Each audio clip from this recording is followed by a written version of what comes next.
It is National Crime Victims' Rights Week. It's meant to raise awareness and honor those who have survived and died from violent crimes.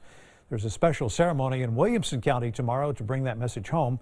County Judge Bill Gravel will be there, and he spoke with our Sally Hernandez ahead of the event about a case he says changed him.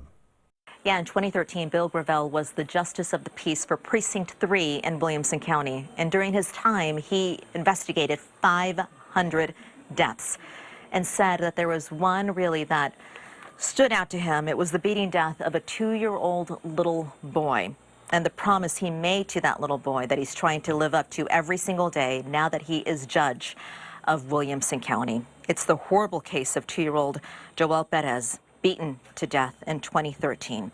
He said at the time investigators used an infrared camera to actually show the bruises on Joel, and told me when they shined the light on him, he could see the knuckle imprints on his tiny body. He says it changed him.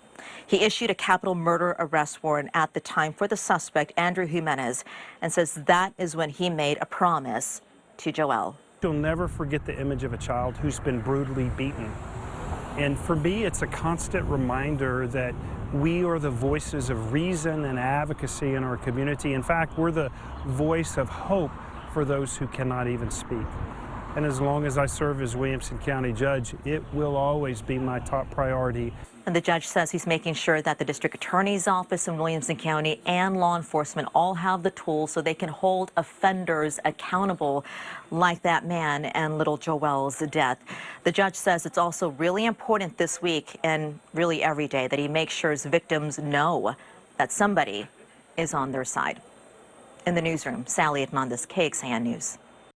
And the man you saw in this story was sentenced to life without parole for the beating death of Joel.